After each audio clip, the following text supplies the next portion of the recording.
tenako moa zany dia nanorona ny KMF Noé tamin'ny 1989 tamin'izay fotoana izay ny olom-pirenena teto dia nanapa-kevitra fa hanara-maso ny fifidianana izay ny tokony natao tamin'ny 12 mars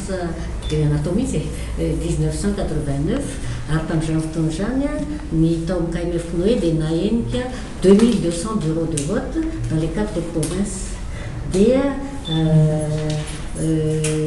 dia nanao tsy hoe fanaraha-maso ny fifidianana ihany ny KMF Noé fa noeverina fa tokony hanao fanabeazana ny firenena ary tokony hanao koa fanaraha-maso ny fiainam-pirenena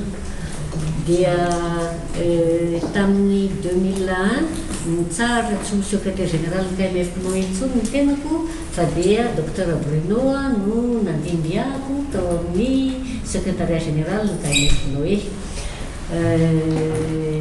dia izay mianadareo zany mihevitra fa hoe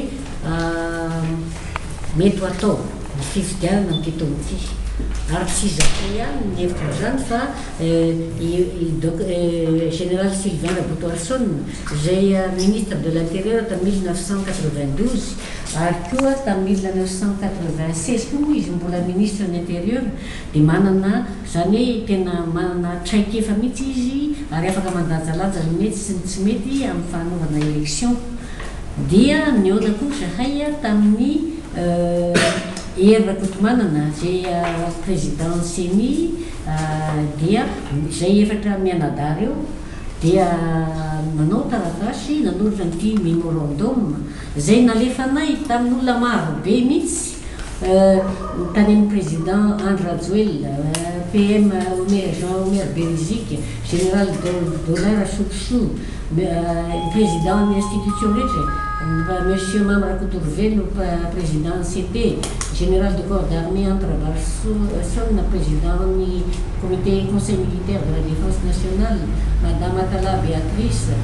zareo amin'ny fikaema rehetra pasteur Coutendor monseigneur John Ranarvelo monseigneur Odora Zanakoula pasteur Ralasindrasina nalefa tany amin'ny KMF Noé justice CP des ministres oui sasatsasany vice premier ministre chargé de l'aménagement du territoire, monsieur Pierre Denarvel, ministre des Affaires étrangères, monsieur Florent Rakotoarson, ministre de l'Intérieur, monsieur Yera Makian, ministre des Finances, madame Christine Arjanamachou, ministre de la Justice, monsieur Razson Nari-Laurent, ministre de la Communication, Ndray Manzinzuru, Knoskan, Fnoun, zany hoe ireo entité de la société civile voalaza amin'ny torozotra nandefasanay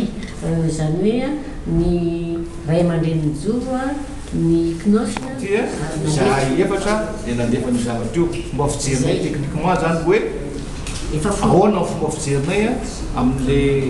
hoe azo lazaina hoe expert amina fifidianana zany eo tsika rehefa misaka moa dia expert international international mba misy expert national koa eto ary mahay iny zavatra io rahafatsakazavanisy ndraindray tsika rahatsona expert nivelany j'étais expert de la francophonie en matière d'élection ka zay zany azo metrahana izy hoe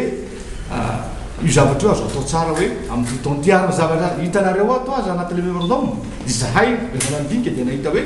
azo akambana tsara mihitsy ny présidentielle de tour raha misy ny deuxième tour sy ny législative zany hoe tia miatokavana to zany dia zao farana ny transition amin'ity taonity 2013 tsika zany mba fomba manana mpitondra am'izay mpitantana zay voafidy zay zany ny tena ary manana député voafidy ko manzay mba tonga menametraka hoe techniquement fa zahay tsy hiditra amin'ny lafiny ara-politika hoe inona ny tokony alamina amin'ny tontolo politika zay tsy nandalina sy tsy nandinika an'izay fa raha hoe fanaona fifidianana fotsiny hoe manomboka any amin'ny fametrahana ny lisy mpifidianana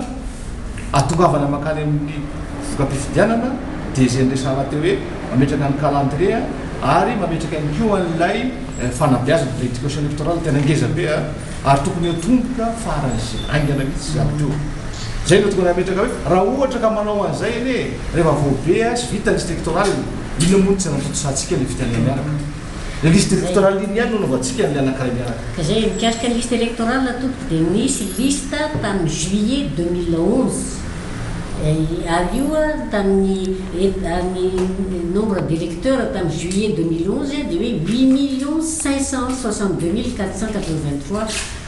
Raha ny chiffre tamin'ny référendum tamin'ny 2010 7 151 000 fotsiny. Dia zany hoe efa nisy augmentation de 19,73% zany tamin'le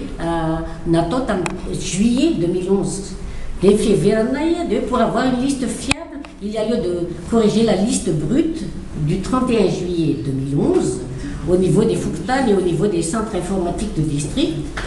Et cette opération implique pour la CENIT un financement d'environ 3 milliards, enfin chiffre derrière, et au minimum un délai d'1 mois.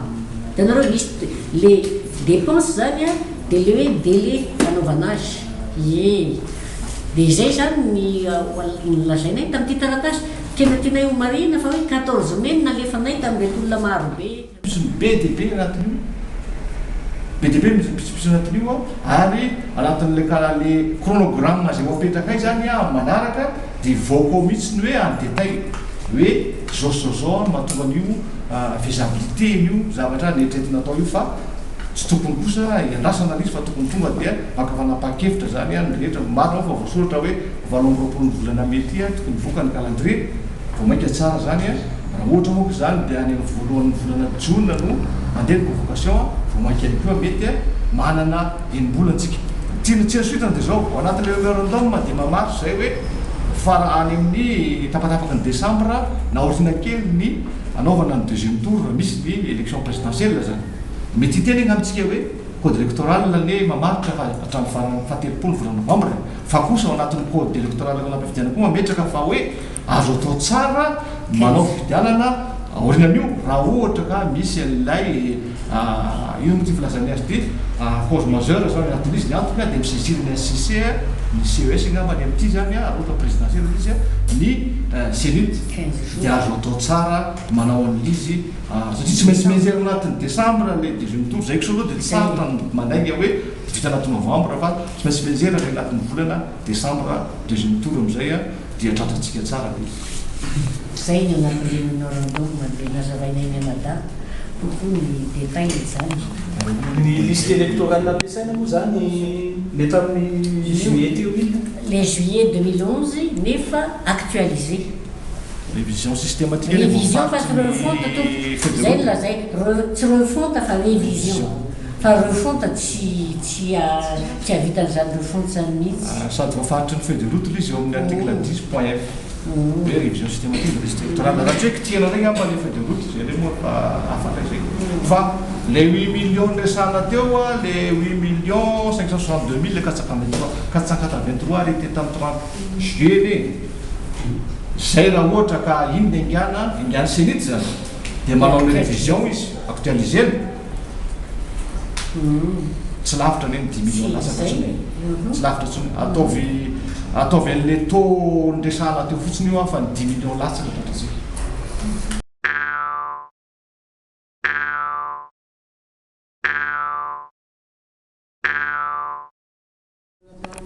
nahitanyko aloha dia tamin'le hoe nisy an'le amin'io dia tany hoe tena vonona izy hoe andinika tena le tena zay rehefa hoe ekeny rehetra dia vonona rehefa misy taratasy ny soratany tamika hoe cher ray aman-dreny mijoro tamin'izany aloha dia hoe misy olona zany hoe fa niana tamin'ireo olona zany zay dia tamin'izay le izy hoe tena tsy mety mihitsy nareo mihevitra hoe refonte kanefa révision dia tany ekeny zay hitanao ka tsy dia hoe kanefa zao dia ohatra hoe lasa tany amin'ny hoe tany amin'ny président Rajoelina zareo laza hoe 8 mois dia izay tsy afeniko mbola nikeo tany amin'ny président Rajoelina izay amin'ny maray aman-dreny mijoro fa tsy amina